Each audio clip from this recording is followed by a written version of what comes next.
మేమందరం తిరుపతి వెళ్ళాము.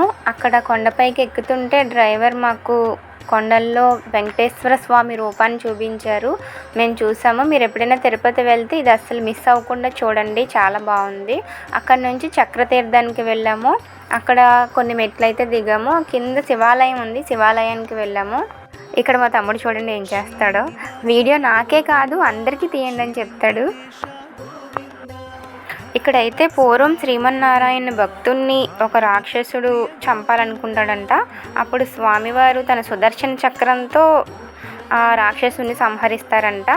సంహరించిన తర్వాత ఆ సుదర్శన చక్రాన్ని ఇక్కడ శుభ్రం చేస్తుండగా ఈ తీర్థం అయితే ఏర్పడుతుందంట. అందుకనే దీనికి చక్రతీర్థం అనే పేరైతే వచ్చిందంట.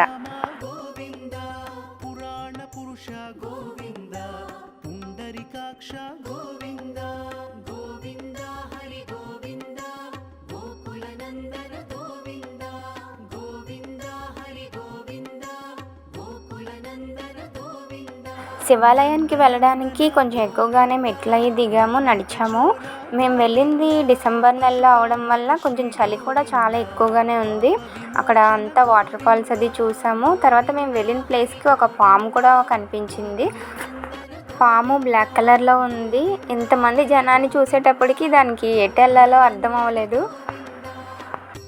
కొంచెం సేపు అటు ఇటు తిరిగి నిదానంగా కిందకి జారుకుంటూ వెళ్ళిపోయింది. అక్కడే కొన్ని ఫొటోస్ అవి దిగి మళ్ళీ మెట్లన్నీ ఎక్కి పైకి వచ్చేసాము. అక్కడి నుంచి మేము శిలాతోరణానికి వెళ్ళాము. శిలాతోరణం, చక్రతీర్థం రెండు పక్కపక్కనే ఉంటాయి. ముందు శిలాతోరణం వస్తుంది, కానీ మేము ముందు చక్రతీర్థానికి వెళ్ళాము. ప్రపంచంలో ఇలాంటి శిలాతోరణాలు అయితే 3 ఉన్నాయి. వెంకటేశ్వర స్వామి వారి 2వ పాదాన్ని ఇక్కడ మోపినట్టుగా కూడా ఈ ప్రదేశాన్ని చెప్తారు. చుట్టూ మట్టి ఉండేది, ఆ మట్టి వాటర్ కొట్టుకెళ్ళిపోయి మాత్రం అయి ఉండిపోయింది వాటర్. ఇది ఇక్కడ గాల్లో ఎలా నించున్నాయి అనే డౌట్ అయితే మా అబ్బాయికి వచ్చింది. ఇక్కడ మా తమ్ముడు మా అమ్మాయిని చూసి వీడియో తీస్తున్నాను నవ్వు అంటాడు. ఎంత నవ్వమన్నా నవ్వదు. నువ్వు నవ్వు, వీడియో తీస్తున్నా నవ్వు, చెయ్యి తీసి నవ్వు నవ్వు. అక్కడ నుంచి అయితే శ్రీవారి పాదాల దగ్గరికి వెళ్ళాము. అక్కడ ఉడతను చూసాము. ఉడత అయితే రంగురంగుల్లో చాలా బాగుంది. దానికి కీరా పెట్టడానికి ట్రై చేశారు. కీరా చూసి కిందకు వచ్చింది, కానీ తినకుండా వెళ్ళిపోయింది. పప్పాయ అయితే తిందునేమో. దానికి నచ్చలేదు,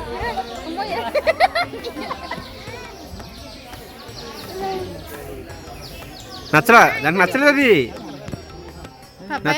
ఈ ఫొటోస్ అయితే చక్రతీర్థానికి వెళ్ళేటప్పుడు దిగాము.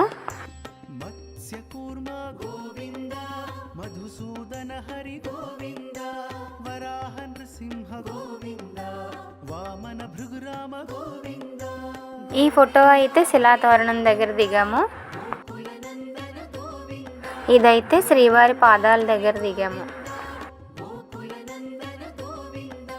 ఇదైతే తిరుపతి కొండ కింద దిగిన ఫోటో. ఇదైతే కొండపైన స్వామివారి అన్నదానం దగ్గర దిగిన ఫోటో.